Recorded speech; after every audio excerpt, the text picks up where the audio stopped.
हरे कृष्ण।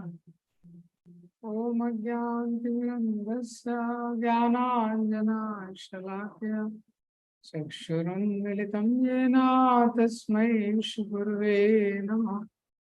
नमो विष्णुपादाय कृष्णपृष्ठाय भूतले श्रीमते भक्तिवेदांत स्वामीति नाम।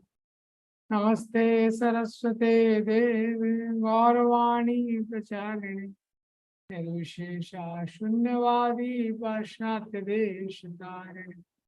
जय श्री कृष्ण चैतन्य प्रभु नित्यानंद श्री अद्वैत गदाधर शिवासादि गौर भक्तवृंद।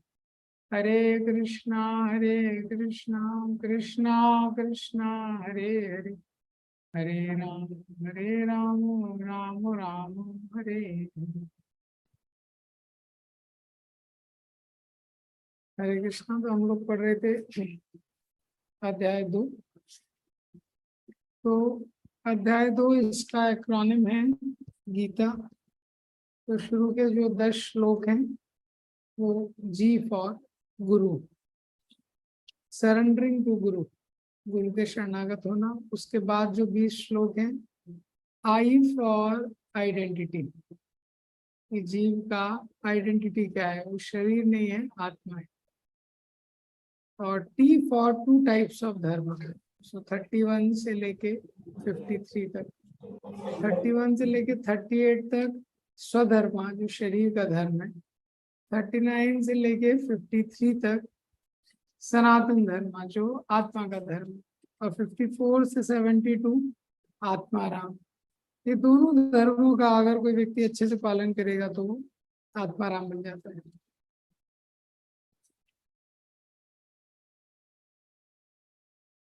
तो 18 श्लोक तक हमने देखा था लास्ट टाइम। सो 18 से 23 आज ये रिसाइट करेंगे, इसको डिस्कस करेंगे। अंतवंत में देहा नित्योऽस्युक्त्या शरीरेण अनासिनो वा प्रमेयस्या तस्माद् युद्धस्व भारत। यैनं वेति हन्तारं यश्चैनं मन्यते हतम् भवतो नाभिजानीतो नायं हन्ति न हन्यते। न जायते म्रियते वा कदाचित् नायं भूत्वा भवितवान् भूया।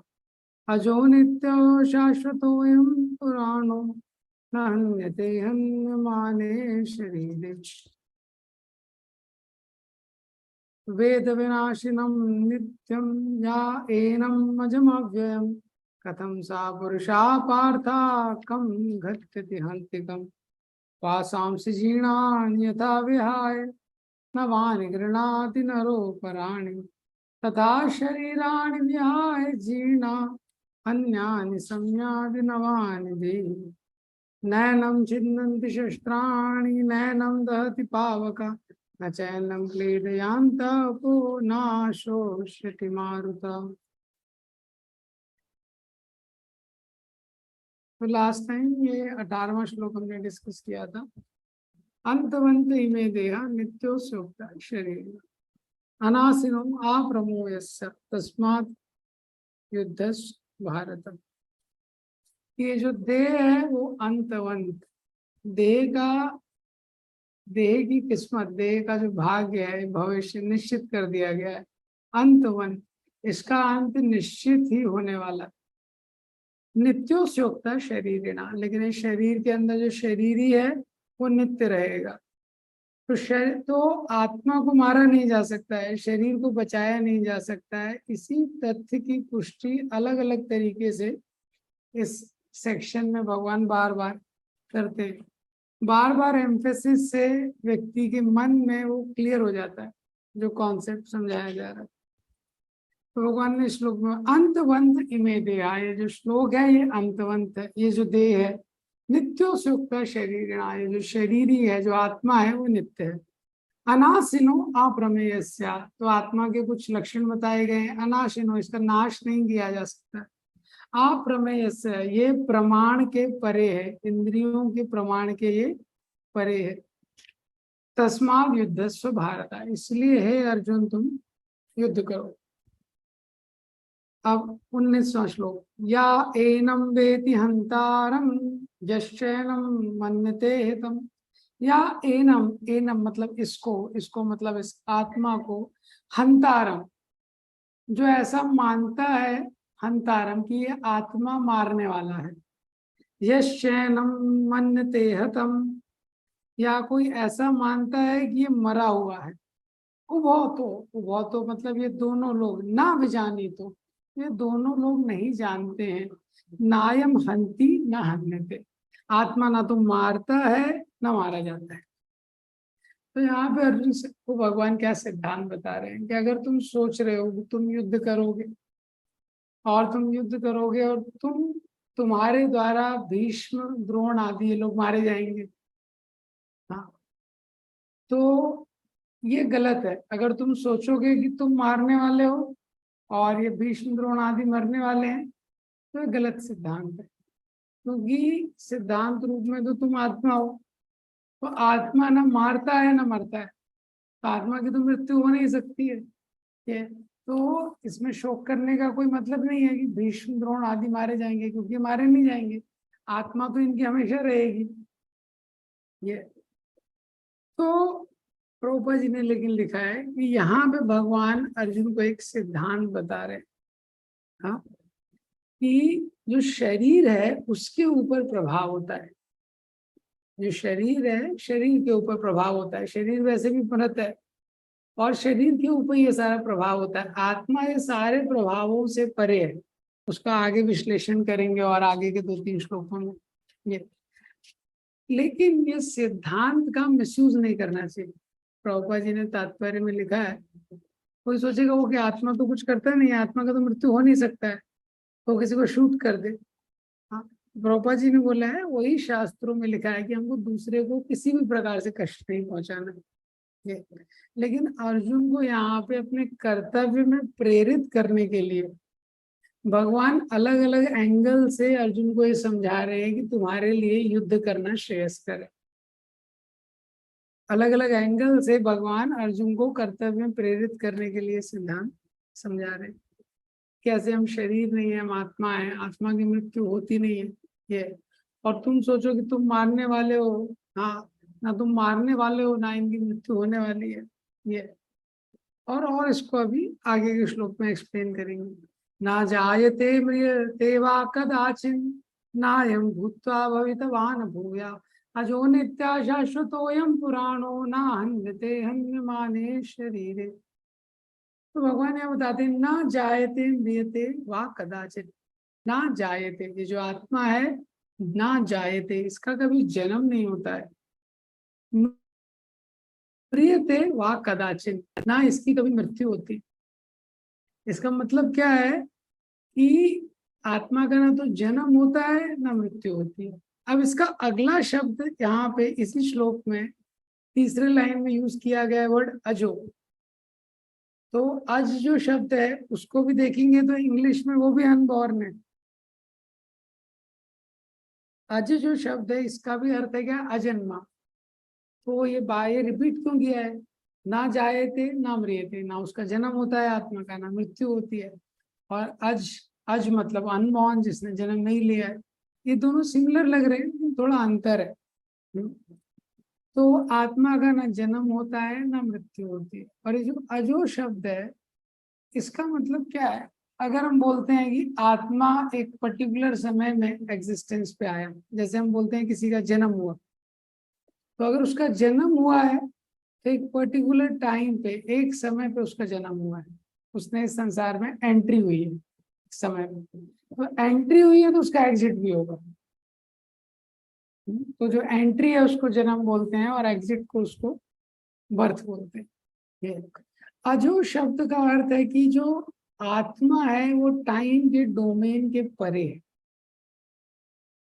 ये टाइम के डोमेन के परे है। तो अनबॉर्न, अजो means not just before birth, it is beyond birth in English. हाँ, केवल बर्थ से पहले नहीं, ये बर्थ के परे है आत्मा। तो यहाँ पे क्या बताया जा रहा है, ना जायते ना म्रियते वा कदाचिन, कि वर्तमान काल के में ना तो आत्मा का जन्म होता है ना इसकी मृत्यु होती है। नायम भूत्वा भवितवान भूया, और ऐसा भी नहीं है किसी एक समय पे आत्मा आया था और फिर इसकी कुछ वृद्धि हुई या भविष्य में वापस ये उत्पन्न होगा।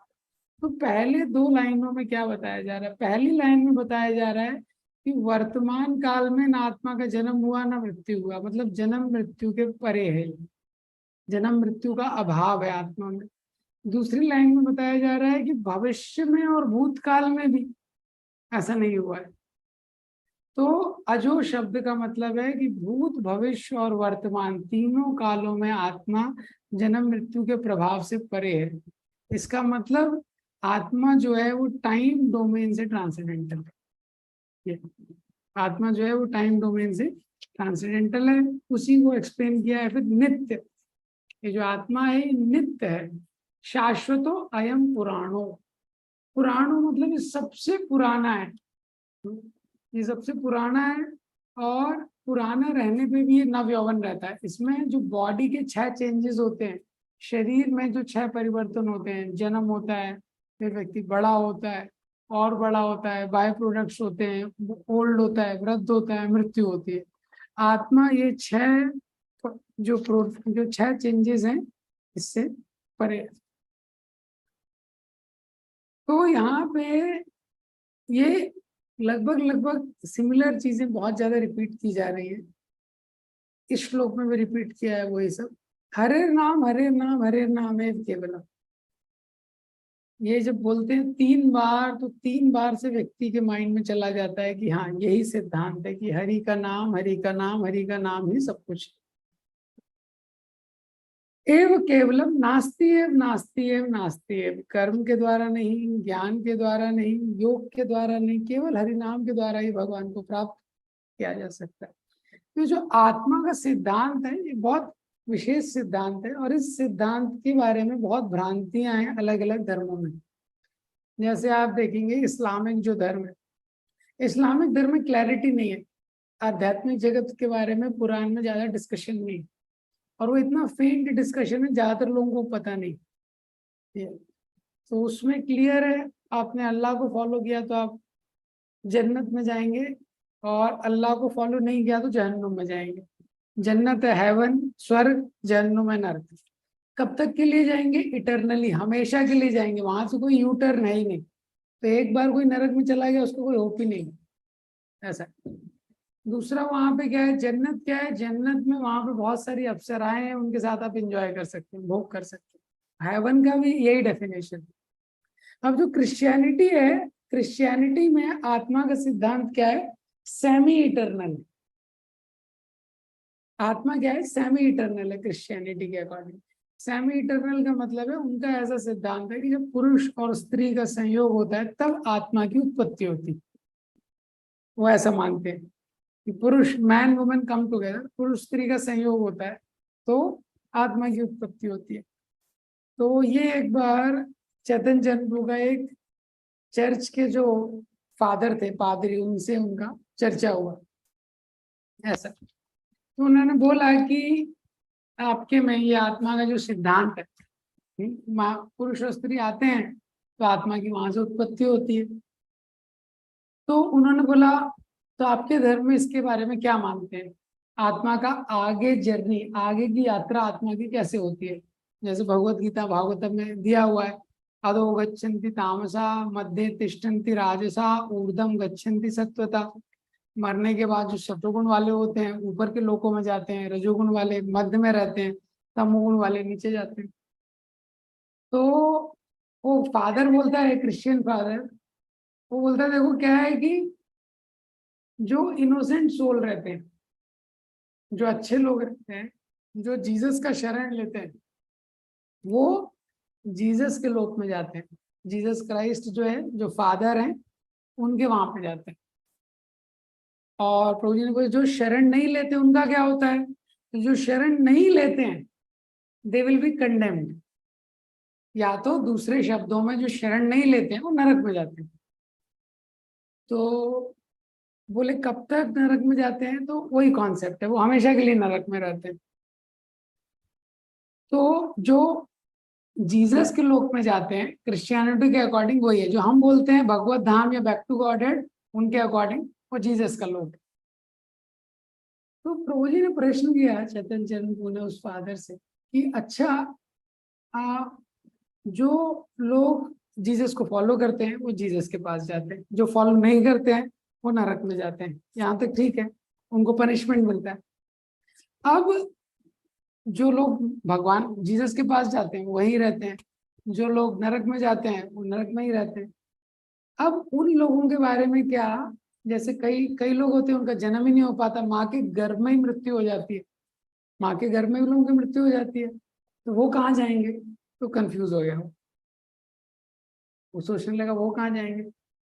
फिर वो फादर बोलता है नहीं नहीं, वो इनोसेंट है, वो सोल्स जो माँ के गर्भ में, उसने तो कोई पाप किया उसको पता ही नहीं है, तो बोले वो फादर के पास जाएंगे। बोला ठीक है। तो उन्होंने पूछा क्रिश्चियनिटी के अकॉर्डिंग मनुष्य जन्म का उद्देश्य क्या है? तो फादर ने बोला मनुष्य जन्म का उद्देश्य तो यही है कि फादर के पास जाना है या बैक टू गॉडहेड जाना है, जिसको हम बैक टू गॉडहेड बोलते हैं, भगवत धाम, यही मनुष्य जन्म का उद्देश्य। तो प्रभु जी ने बोला फिर सब सारे जो बच्चे हैं उनको अबॉर्शन क्यों नहीं करा देते हम लोग? क्योंकि अगर उसका जन्म होगा तो 50-50 चांसेस है, या तो नरक जाएगा और या तो जीसस के पास जाएगा। गारंटी नहीं है ना कि 100% लोग जीसस के पास जाएंगे। और जीवन का उद्देश्य क्या है? वो तो जीसस के पास जाना ही जीवन का उद्देश्य है। तो सबका अबॉर्शन करा दो तो 100% सक्सेस रेट होगा। कंफ्यूज हो गया वो, पूरी तरह कंफ्यूज हो गया। पॉइंट क्या है, इस सोल के कॉन्सेप्ट्स के बारे में बहुत भ्रांतियां हैं, और ये टेक्निकली बहुत इशू है। यूएस में कितने समय तक ये कोर्ट में केसेस चलते रहे। तो कोई बोल रहा है कि 3 महीने बाद, हाँ, जब कोई वुमेन है प्रेग्नेंट होती है कि 3 महीने बाद सोल आता है, तो 3 महीने तक आप अबॉर्शन करा सकते हैं। फिर था कि 6 महीने तक, 6 महीने बाद सोल आता है, 6 महीने बाद आप अबॉर्शन करा सकते हैं, 6 महीने तक, उसके बाद नहीं करा सकते। तो ये सब क्या है, बाकी धर्मों में ये कॉन्सेप्ट्स का एकदम क्लैरिटी नहीं है जितना आपको सनातन धर्म में मिलेगा। बाकी धर्मों में उसका बहुत कंफ्यूजन है, और उसकी वजह से उसका जो रिजल्ट है, जैसे मैंने आपको बताया यूएस के केसेस का, बहुत उसका मिसयूज किया। तो यहाँ पे बता रहे हैं कि ये जो सोल है, इसका ये स्वभाव है, ये हमेशा से है, अजो नित्या शाश्वतोयम पुराणों, और ये टाइम डायमेंशन के बियॉन्ड है।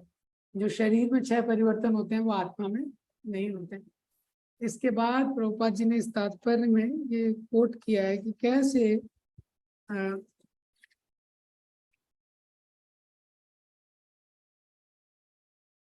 आत्मा में, आत्मा और परमात्मा, इनके बारे में कोट किया है कि कैसे जो एक ही शरीर है, इसमें दो दो पक्षी रहते हैं, जैसे आत्मा है और परमात्मा है। तो वो दोनों पक्षी हैं, वो एक ही शरीर में रहते हैं। एक जो पक्षी है वो फल को, फल का स्वाद ले रहा है या इस संसार में भोग करना चाहता है। जो दूसरा पक्षी है वो जस्ट वेट कर रहा है कि कब ये दूसरा पक्षी मेरी तरफ मुड़ेगा।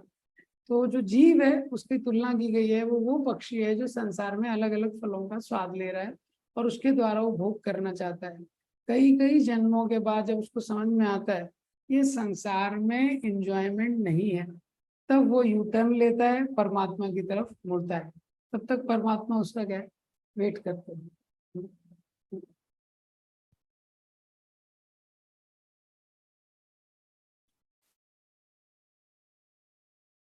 तो इसके बाद यहाँ पे प्रभुपाद जी ने इस तात्पर्य में यही सारी चीजें एक्सप्लेन की जो मैंने आपको बताई हैं कि आत्मा के 6 चेंजेस नहीं होते। अब 21 श्लोक जो है, वेद अविनाशिनम नित्यम याएनम अजम अव्ययम कथम सा पुरुषा पार्था कम घात्यति हंतिकम। 21 श्लोक में बेसिकली प्रभुपाद जी बता रहे हैं कि no one can kill the soul, कि सोल को, आत्मा को कोई मार नहीं सकता है। जो व्यक्ति ये जानता है, वेद मतलब जानता है, क्या जानता है? अविनाशी, नित्यम, अव्ययम, अजम। ये आत्मा का क्या स्वरूप है? ये अविनाशी है, अजन्मा है, नित्यम ये शाश्वत है, अव्ययम ये अव्यय है। कथम सा पुरुषा पार्था, ऐसा पुरुष भला, कम घात्यति हंति कम, वो किसको मार सकता है? तो भगवान प्रश्न कर रहे हैं कि जो व्यक्ति जानता है कि आत्मा का स्वभाव ही ये है कि वो अविनाशी है, वो नित्य है, वो अजन्मा है, वो व्यक्ति किसको मार सकता है? क्योंकि वो तो जानता है। तो तुम जो ऐसा सोच रहे हो कि ये भीष्म मारे जाएंगे, ये द्रोण मारे जाएंगे, ये लोग मारे जाएंगे, अरे ये तो कभी मारे ही नहीं जाएंगे, क्योंकि आत्मा को तो कभी मृत्यु होता नहीं है। ये हाँ, अब ये है कि आत्मा को शरीर परिवर्तन करना पड़ेगा। आत्मा को तो मृत्यु होता नहीं है, लेकिन आत्मा को क्या है, शरीर परिवर्तन करना पड़ेगा। तो उसके लिए बोलते हैं वासांसि जीर्णानि यथा विहाय नवानि गृह्णाति नरो पराणि तथा शरीराणि विहाय जीर्णा अन्यानि संयाति नवानि देहि। तो इस श्लोक की व्याख्या की गई है कि जो शरीर चेंज करना है वो कैसा है, जैसे व्यक्ति कपड़े चेंज करता है। वासांसि जीर्णानि, वासांसि मतलब कपड़े, ड्रेस, जीर्णानि मतलब जब कपड़े पुराने हो जाते हैं, जीर्णानि मतलब जैसे शरीर वृद्ध हो जाता है, पुराना हो जाता है, ऐसे ही जब कपड़े पुराने हो जाते हैं तो क्या होता है, यथा विहाय, विहाय मतलब टू गिव अप। जब कपड़े पुराने हो जाते हैं व्यक्ति उनको छोड़ देता है, त्याग देता है। नवानि गृह्णाति, और नए कपड़ों को ग्रहण कर लेता है। नरो पराणी, तो जो नर रहता है, मनुष्य रहता है, पुराने कपड़ों को त्याग देता है, नए कपड़ों को पहन लेता है। इसी तरह से, तथा मतलब इसी तरह से, शरीराणि विहाय जीर्णा, तो जब शरीर पुराना हो जाता है, विहाय, तो इसको आत्मा क्या है, त्याग देता है। अन्यानि सम्याति नवानि देहि, और नए शरीर को एक्सेप्ट कर लेता है। तो श्लोक तो कितना अच्छा है, सुनने में कितना अच्छा लग रहा है, लेकिन आदमी को बड़ा कष्ट होता है। हाँ, मृत्यु के समय शरीर चेंज करने में बहुत कष्ट होता है। यहाँ पे दो सिद्धांत बताए गए कि कैसे ये यात्रा शरीर की होती है। हाँ, कैसे व्यक्ति ट्रांसमाइग्रेट करता है, एक शरीर को छोड़ता है दूसरे शरीर में जाता है। तो जैसे जो परिस्थितियों के अकॉर्डिंग व्यक्ति चेंज करते रहता है। आत्मा है, 84 लाख योनियों में इसको भ्रमण करना है, 84 लाख योनियों में अलग अलग इसको शरीर मिलते हैं। तो एक महत्वपूर्ण सिद्धांत यहाँ पे और स्थापित किया गया है कि हमारी जो यात्रा है वो जन्म से शुरुआत नहीं होती है उसकी, और हमारी जो यात्रा है इस संसार में मृत्यु पे उसका एंड नहीं होता है। तो death is a comma not a full stop. जैसे इंग्लिश में कोई सेंटेंस होता है तो कॉमा लगाते हैं, तो कॉमा क्या है, वो फुल स्टॉप क्या होता है कि एंड हो गया है कुछ, कॉमा क्या है, जस्ट टर्मिनेशन है, उसके बाद कंटिन्यू होती है चीजें। इसी तरह जन्म के पहले भी व्यक्ति था, मृत्यु के बाद भी व्यक्ति रहता है। Life does not begin with birth and it does not and with death. तो जन्म से जीवन की शुरुआत नहीं होती है, मृत्यु से इसका एंड नहीं होता है। तो यहाँ पे एनालॉजी जो दी गई है उसमें ड्रेस की एनालॉजी दी गई है। तो जब हम कोई कपड़े पहनते हैं तो कपड़े भी हमारे लिए महत्वपूर्ण है, हाँ, कपड़े पहनना। लेकिन क्या है, कपड़ों से हमारा कोई शाश्वत संबंध नहीं है कपड़ों के साथ। ये तो इसी तरह ये जो शरीर हमको मिला है इसके साथ हमारा शाश्वत संबंध नहीं, लेकिन क्योंकि आत्मा इस शरीर में आसक्त हो जाता है तो शरीर के लिए ही आप देखेंगे ज्यादातर समय, तो जो हम हैं आत्मा, उसके लिए लोगों के पास बहुत कम समय है, और जो हम नहीं हैं यानी कि ये शरीर, उसके लिए लोगों के पास पूरा समय है। तो जो व्यक्ति नहीं है, जैसे कोई व्यक्ति, कार और ड्राइवर का प्रभुपाद जी एनालॉजी देते थे, तो कार है, कार का बहुत ध्यान रख रहा है, दिन में 3 बार धो रहा है, हाँ, पेट्रोल भी फुल है, सब कुछ कर रहा है, लेकिन ड्राइवर को खाने के लिए नहीं है। और कार चमक रही है और वो सोच रहा है कार चमक रही है, मैं संतुष्ट क्यों नहीं हूँ। हाँ, कार इतनी अच्छी चमक रही है, इसका ग्लास चमक रहा है, पूरी बॉडी एकदम नई है, पेट्रोल फुल है कार में, मैं संतुष्ट क्यों नहीं हूँ। तो मॉडर्न समय में ऐसे व्यक्ति को इस प्रकार की भावना आती है क्योंकि वो आत्मा के लिए समय नहीं निकाल रहा है। तो मैंने बताया था, भक्ति तीर्थ महाराज जी कॉन्सेप्ट बताया था, जब हम आध्यात्मिक जीवन स्टार्ट करते हैं, we have to understand spiritual life top priority, less time but top priority in the beginning. Material life, less priority, more time. आध्यात्मिक जीवन है, उसको आपको अगर पालन करना है तो उसका एक ही तरीका है, कोई दूसरा तरीका नहीं है। और वो तरीका क्या है, आपको टॉप प्रायोरिटी पे रखना पड़ेगा कृष्णा को। जैसे ही आप एक से दूसरी प्रायोरिटी पे कृष्णा को कर देंगे, 1 और 2 के बीच में माया 1000 प्रायोरिटीज इंसर्ट कर देगी।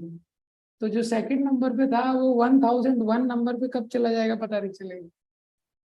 तो आध्यात्मिक जीवन के लिए हम थोड़ा ही समय देते हैं, 3 घंटे 4 घंटे। हाँ, कोई 16 माला भी करता है तो 16 माला करता है, 1 आध घंटे पढ़ता है, कुछ सुनता है, 4-5 घंटे तो देते हैं। बाकी 20-21 घंटे किसके लिए? मटेरियल लाइफ के लिए। तो स्पिरिचुअल लाइफ में top priority, less time. Time हम कम दे रहे हैं लेकिन उसको टॉप प्रायोरिटी पे आपको देना पड़ेगा। Material life means less priority, more time. तो प्रायोरिटी मटेरियल लाइफ की कम है, उसको हमेशा स्पिरिचुअल लाइफ के बाद कीजिए, लेकिन उसमें टाइम ज्यादा जाएगा शुरुआत में। दूसरा पॉइंट क्या है, जब आप स्पिरिचुअल लाइफ को टॉप प्रायोरिटी देंगे तभी मटेरियल लाइफ में भी इफेक्टिविटी आएगी। तो मटेरियल लाइफ अगर कोई व्यक्ति कर रहा है बिना स्पिरिचुअल लाइफ के तो उसमें इफेक्टिविटी नहीं आएगी और हमेशा वो पेंडिंग रहेगा।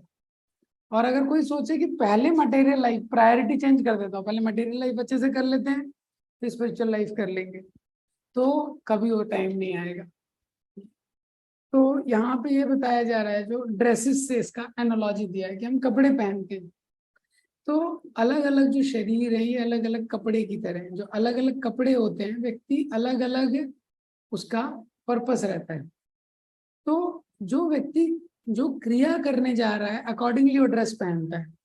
अभी सपोज कोई योगा करने जा रहा है तो अलग तरह की ड्रेस पहनेगा, अब वो पार्टी में जा रहा है तो अलग तरह का वो वस्त्र पहनेगा, अब वो कहीं कंपनी में जा रहा है तो अलग तरह का वस्त्र पहनेगा। जो क्रिया उसको करनी है उसके अकॉर्डिंग उसको वस्त्र मिलता है। इसी तरह क्रिया के अकॉर्डिंग शरीर मिलता है। अभी किसी को 6 महीने सोना है, हाँ, तो उसको पोलर बियर का शरीर देना पड़ेगा, उसको 6 महीने सोना है। अभी उसको पानी के अंदर उसको दिन भर पानी में ही रहना है, तो उसको मछली का शरीर देना पड़ेगा, मनुष्य के शरीर में उसको दिक्कत हो जाएगी। अभी किसी को 3 टाइम नॉनवेज खाना है तो फिर उसको शेर का शरीर मिलेगा, इस तरीके से। तो इस संसार में जो व्यक्ति ने कर्म किया है, कर्म के अकॉर्डिंग उसका अगला जन्म होता है। तो पहली स्टेज होती है व्यक्ति ये शरीर छोड़ता है जो पुराना हो चुका है। दूसरा, सुपर सोल के माध्यम से और भी कई सारे फैक्टर हैं कि कैसे आत्मा को शरीर मिलता है, ये एक्सप्लेन किया गया है 3rd कैंटो में। हाँ, कि सुपर सोल के माध्यम से फिर उसके लिए बहुत सारे जो फैक्टर्स हैं उनके माध्यम से उसकी वो यात्रा अरेंज की जाती है और फाइनली तीसरा स्टेप है, उसको नया शरीर मिलता है। कर्मणा दैव नेत्रेणा जंतु देहो उपपत्ते। कर्मणा, उसके कर्मों के अनुसार, दैव नेत्रेणा, दैव नेत्रेणा मतलब सुपरविजन ऑफ देवा, मतलब ऊपर के जो लोग हैं वो सुपरवाइज करते हैं उसकी ये जर्नी को, उसको एक नया शरीर मिलता है। तो जब साधारणतः जो आत्मा शरीर को छोड़ता है, शरीर में 9 होल्स हैं, 9 छिद्र हैं, उनके माध्यम से छोड़ता है। तो ऐसा मानना है कि जो ऊपर वाले आईज, ईयर्स, ये सारे जो 9 होल्स हैं, यहाँ से जब आत्मा ऊपर के होल से जाता है तो वो शुभ रहता है, नीचे के होल से जाता है अशुभ रहता है। 8th चैप्टर में भी 2 तरह के मार्ग बताए गए, path of light, path of darkness. लेकिन ये सब बताने के बाद भगवान अर्जुन को बोलते हैं कि नैते स्थिति पार्थ जानान योगी मोह्यति कश्चन।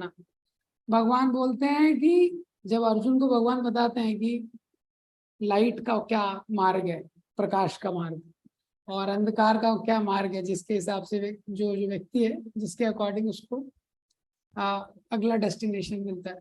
अर्जुन को लगता है अरे ये सब बड़ा कॉम्प्लेक्स है। तो 8.27 में भगवान अर्जुन को बोलते हैं नैते श्रुति पार्थ जानान योगी मोह्यति कश्चन।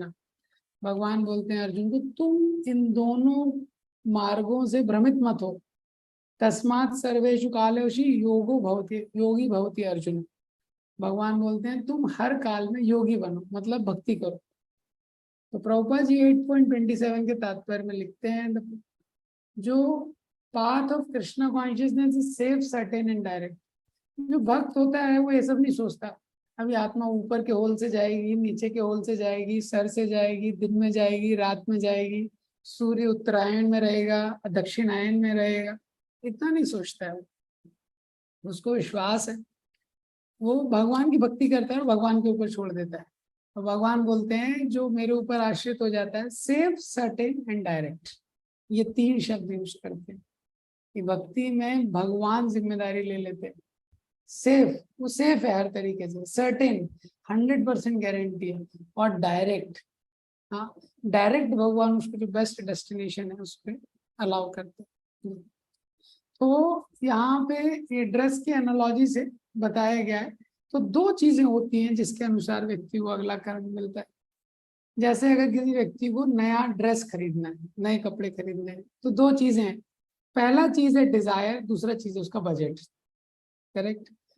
पहला है उसका इच्छा क्या है, वो कैसा ड्रेस खरीदना चाहता है। दूसरा क्या है, उसको बजट क्या है। इसी तरह संसार में हमारा एक कार्मिक बजट है, किस व्यक्ति ने कितना पुण्य किया है, कितना पाप किया है। जैसे संसार में जिसके पास कम पैसे हैं वो चाल में रहता है, और थोड़े ज्यादा पैसे हैं तो 2 BHK में रहता है, और ज्यादा पैसे हैं वो अपने बंगले में रहता है। करेक्ट। और ज्यादा पैसे हैं उसका एक फार्म हाउस भी होता है। इसी तरह से कौन सा शरीर जीवात्मा को मिलेगा उसके पुण्य कर्म पे निर्भर करता है। तो जो उसकी इच्छाएं हैं और जो उसका बजट है, ये दोनों इंपॉर्टेंट फैक्टर है। तो मरते समय जो 8th चैप्टर में बताया, यम यम वापी स्मरण भावम त्यजते अंते कलेवरम, जिस तरह की उसकी इच्छा रहती है मरते समय, अकॉर्डिंगली उसको नया शरीर मिलता है। तो अगर कोई पुरुष शरीर में स्त्री का चिंतन कर रहा है, उसको स्त्री का शरीर मिल जाता है। कोई स्त्री शरीर में पुरुष का चिंतन कर रहा है, उसको पुरुष का शरीर मिल जाएगा। हाँ, तो इस्कॉन में बहुत सारे रीइंकार्नेशन के फेमस इंसिडेंट है। भक्ति चारू महाराज की एक शिष्या थी, हाँ, पिछले जन्म में पुरुष था एक्चुअली, पुरुष था, लेकिन मरते समय उसकी जो भी है, लेकिन अगले जन्म में वो स्त्री बन गया, वो डिवोटी। एक स्त्री में उसकी आसक्ति थी, लेकिन जब वो पुरुष था बहुत अच्छा कीर्तन करता था, बहुत फेमस कीर्तनीय था उस समय पे, ऐसा। अब वो बन गया स्त्री। तो जब वो स्त्री के शरीर में भी पहले के संस्कार थे, इस्कॉन का रियल स्टोरी है, वो हमेशा कीर्तन में रहता था। अब ये स्त्री के शरीर में, और कीर्तन के इंस्ट्रूमेंट बनाने में बड़ा एक्सपर्ट था वो, ये। और फिर और कुछ स्टडी किया गया। अभी वो अभी वो माता जी है इस्कॉन में, माता जी है, वो भक्ति चारू महाराज की शिष्य। फिर उसका पूरा केस स्टडी किया गया, फिर उससे वो पता लगाया गया। तो ये बहुत महत्वपूर्ण है कि व्यक्ति की डिजायर क्या है मृत्यु के समय। So what one will remember at the time of death, that is also dependent upon what one is desiring throughout the life. तो मृत्यु के समय कौन सा इच्छा आएगा, तो कोई बोलेगा अरे चलो मृत्यु के समय भगवान को याद कर लेंगे, अभी इतना क्या टेंशन लेना है। तो मृत्यु के समय की बात हो रही है। तो प्रभुपाद जी ने, आप देखेंगे 8.56 के तात्पर्य में लिखा है, मृत्यु के समय याद करना है तो निरंतर याद करना पड़ेगा, तभी याद आएगी, नहीं तो नहीं याद आएगी। तो मृत्यु के समय व्यक्ति के सामने, आंखों के सामने से, जो माइंड का स्क्रीन है उसके सामने से कैसेट जाती है, पूरे पूरे लाइफ में जो इंसिडेंट हुए हैं बहुत तेज स्पीड से उसके सामने से जाते हैं। और जहां जितना चेतना का निवेश किया है उसने, जिस जिस चीज के बारे में जितना सोचा है, वो उतना धीरे जाता है वो पिक्चर, ऐसा है। तो लाइफ टाइम वन व्यक्ति को याद करना पड़ेगा, तभी एंड में वो भगवान को याद कर सकता है। ये तो कुल मिला के ये श्लोक में भगवान ने बताया है किस प्रक्रिया के द्वारा जो आत्मा है एक शरीर से दूसरे शरीर में जाता है।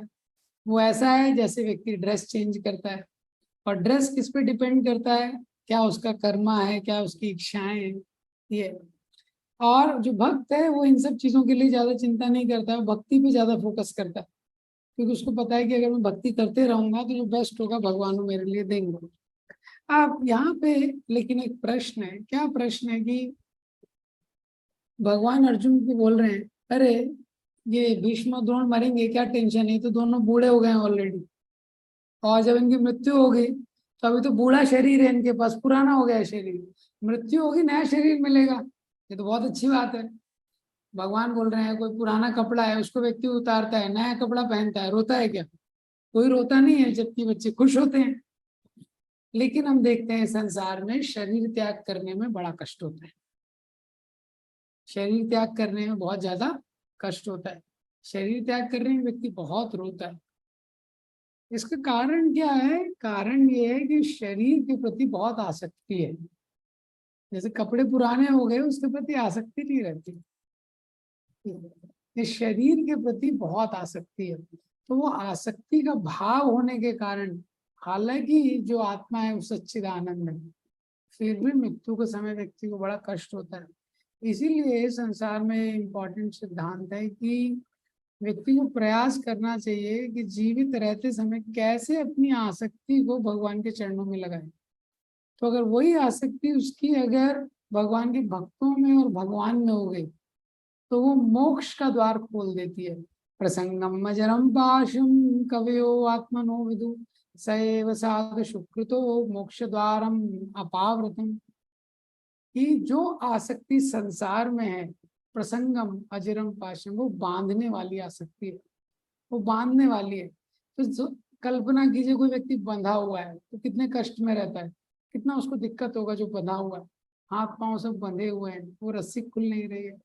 लेकिन वही आसक्ति सएव साधु सुकृतो, भगवान के अगर महान भक्तों में हो जाती है, मोक्ष द्वार, मोक्ष का द्वार, अपावृतम, अपावृतम मतलब दरवाजा खोल देती है। कैसे? एकदम पूरा, अपावृतम मीन्स फुली ओपन, मोक्ष का द्वार पूरी तरह से खोल देती है। तो जितनी भी आसक्तियां संसार में हैं उतना हमको कष्ट होगा। ये भौतिक संसार में प्रहलाद महाराज ने हिरण्यकशिपु को यही सबसे पहला उपदेश दिया, तत्साधु मन्ये असुरवर्य देहि नाम सदा समुद्विग्न धियाम असत्ग्रहा। तो प्रहलाद महाराज बोलते हैं कि आपके दुख का कारण क्या है? आपने असत चीज को पकड़ रखा है, असत ग्रहात। तो ये शरीर असत है, शरीर के साथ शरीर के बेसिस पे जितने संबंध है ये सब असत है। और इस संसार में जो भौतिक संसार है, पूरा भौतिक संसार भी असत है। तो ये संसार में हमको सारे संबंधों के निर्वाह सेवा के रूप में करना चाहिए ये। लेकिन आसक्ति भगवान के प्रति होनी चाहिए। जब वो उल्टा हो जाता है, जब ये सीक्वेंस उल्टा हो जाता है, भगवान की जो भक्ति है वो हम ड्यूटी के रूप में करते हैं, और जो हार्ट है अपना संसार को दे देते हैं। है शास्त्रों के अकॉर्डिंग उल्टा होना चाहिए, हार्ट भगवान को देना चाहिए और यहाँ पे काम ड्यूटी की तरह करना चाहिए। लेकिन जब इसको उल्टा कर देता है व्यक्ति, संसार में हार्ट दे देता है, तो हार्ट डेलिकेट चीज है, अभी संसार के हाथ में दे दिया तो क्या है, उसको बहुत कष्ट झेलना पड़ता है। तो हम लोग भी देख सकते हैं अपने जीवन बहुत कष्ट है। हाँ, कष्ट का कारण ये है, आप देखेंगे असत ग्रहांक, जो असत है, जो हमेशा नहीं रहने वाला है, उसके हो जाती है। यही कारण है कि शरीर के परिवर्तन करते समय, बूढ़ा शरीर है, आत्मा को तो छोड़ना ही है, लेकिन क्या है, उसको बड़ा कष्ट होता है शरीर को छोड़ते समय ये सब करते हैं। अब इसके आगे भगवान 23 श्लोक में बताते हैं, नैनम छिन्दन्ति शस्त्राणि नैनम दहति पावका न चैनम क्लेदयान्त्योऽपि नाशोष्यति मारुत। अब जो 22 श्लोक है, इसके तात्पर्य में प्रभुपाद जी ने एक श्लोक लिखा है, सामान्य वृक्षे पुरुषो निमग्ना अनीशया शोचति मोह्यमाना जुष्टान यदि पश्यन्ति अमीशमस्या महिमानमीति विति वीत शोका, महिमानम इति वीत शोका। तो अगेन प्रभुपाद जी श्लोक लिख रहे हैं कि भगवान इंतजार कर रहे हैं कब ये जो जीव है संसार से आसक्ति को छोड़ के मेरी तरफ मुड़ेगा। इतने इतने जन्मों से जो जीव है इस संसार की ओर मुड़ा हुआ है और संसार में अलग अलग फलों का स्वाद ले रहा है। कोई फल अच्छा है, कोई मीठा है, कोई खट्टा है, कोई कड़वा है, लेकिन फल कैसा भी हो इस संसार में आनंद नहीं, ऐसा। और भगवान के पास इतना पेशेंस है, अनलिमिटेड पेशेंस है। भगवान वेट कर रहे हैं, सामान्य वृक्ष पुरुष को निमग्ना, एक ही वृक्ष में दो दो पक्षी हैं। एक है जो पुरुष है, जो एंजॉयर है, निशया शोचति मुह्यमाना, और जो दूसरा है वो भोगता है, शोचति मुह्यमाना, वो हमेशा शोक और चिंता में मुह्यमाना निमग्न है। तो जीव इस संसार में भगवान को जब वो छोड़ देता है और इस संसार में भोग के लिए अलग अलग प्रयास करता है, तो शोक में निमग्न रहता है, हमेशा लमेंट करते रहते हैं। तो ये इसमें बताया गया। तो 23rd श्लोक में बताते हैं, नैनम छिन्दन्ति शस्त्राणि नैनम दहति पावका न चैनम क्लेदयांतोपि ना शोष्यति मारुता। ना एनम, ना मतलब नहीं, ना मतलब कभी नहीं, एनम मतलब इस आत्मा को, छिन्दन्ति शस्त्राणि, इस शस्त्र इसका छेदन नहीं कर सकते जो शस्त्र है। ना एनम, कभी नहीं, दहति पावका, आग कभी इसको जला नहीं सकती है, ना चैनम क्लेदयांतोपि, जो पानी है इस आत्मा को कभी भिगा नहीं सकता है, ना शोष्यति मारुता, और जो हवा है वो इसको कभी सुखा नहीं सकती है। तो बेसिक सिद्धांत इस श्लोक में क्या बताया जा रहा है, the things which affect the body doesn't affect the soul. जो चीजें शरीर को प्रभावित करती हैं वो आत्मा को प्रभावित नहीं कर सकती, जो शरीर को प्रभावित करती हैं वो आत्मा को प्रभावित नहीं कर सकती। अब ये जो श्लोक है इसके तात्पर्य में प्रभुपाद जी ने बहुत सारे वेपन्स के बारे में बताया पहले पहले पैराग्राफ में, कि कैसे अलग अलग तरह के हथियार होते थे। तो अर्जुन को बेसिकली भगवान बता रहे हैं कि जैसे आग्नेय अस्त्र होता है जिससे अग्नि निकलती है, वायव्य अस्त्र होता है जो वायु का अस्त्र होता है, वारुणेय अस्त्र होता है जो पानी का अस्त्र होता है। तो ये अस्त्रों का उपयोग किया जाता था युद्ध में।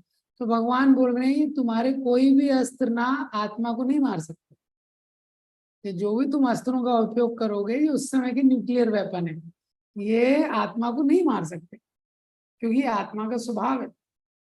अब प्रभुपाद जी तात्पर्य में लिख रहे हैं कि कैसे अलग अलग तरह के वेपन पहले होते थे, अब टेक्नोलॉजी एडवांस हो गई है, टेक्नोलॉजी एडवांस हो गई है, न्यूक्लियर वेपन है, एटॉमिक बॉम्ब है। लेकिन पहले के समय में अस्त्र क्या है, क्षत्रियों को दिए जाते थे, और क्षत्रिय जो है वो रिस्पॉन्सिबल होते थे, उनको पता था कि अस्त्रों का कहाँ उपयोग करना है। आज के डेट में अनट्रेन्ड और इररिस्पॉन्सिबल लोग हैं जिनके हाथ में ज्यादातर पावर है। ये तो वेपन्स तो एडवांस हो गए हैं लेकिन लोग एडवांस नहीं हुए हैं। टेक्नोलॉजी एडवांस हो गई है लेकिन जो लोग यूज कर रहे हैं उनकी चेतना एडवांस नहीं हुई है। दूसरा क्या है, ये जो अस्त्र होते थे वरुण अस्त्र, आग्नेय अस्त्र, तो पहले के समय में सिद्धांत क्या था, जैसे आज के डेट में किसी को अगर अपना कैरियर बनाना है तो वो IIT में जाएगा, तैयारी करेगा। पहले के समय में असुरों को भी पता था कि अगर फ्यूचर में कुछ शक्ति अर्जित करनी है तो तपस्या करनी पड़ेगी। तो हिरण्यकशिपु तपस्या करने गए, रावण तपस्या करने गए, ये तो उनको पता था ये तरीका है। तो पहले के समय में अस्त्र शस्त्र भी अर्जित करते थे तो देवताओं से मांग के अर्जित करते थे। There is a difference between manipulation of matter independently and manipulation of matter in cooperation with demigods. इन दो चीजों में अंतर है कि खुद व्यक्ति जड़ पदार्थ को मैनिपुलेट कर रहा है ये सारे अस्त्र शस्त्रों से, और देवताओं के द्वारा मैनिपुलेट कर रहा है, देवताओं के कॉपरेशन से। तो जब इंडिपेंडेंट हो जाता है लिविंग एंटिटी, वो किसी पर निर्भर नहीं है, तो बहुत अहंकारी हो जाता है और बहुत दुरुपयोग करता है। लेकिन जब वो देवताओं के संरक्षण में करता था तो उसमें बहुत सारी कंडीशंस रहती थी, बहुत पवित्र उसको जीवन जीना पड़ता था उनके उपयोग के लिए। अब ये जो 23rd श्लोक है यही एक्सप्लेन किया गया है एक दूसरे तरीके से 24th वर्ष में, बस शब्दों का अंतर है। अचेत्यो हम मदायो यम आक्लेत्यो शोषे वचा नित्य सर्वगता स्थानो रचलो यम सनातना। तो पहली लाइन तो सेम है, दूसरी लाइन में आत्मा के कुछ और लक्षण ऐड कर दिए गए, उसको कल देखेंगे। बहुत बहुत धन्यवाद। ग्रंथराज श्री भगवद गीता की जय। शील प्रभुपाद।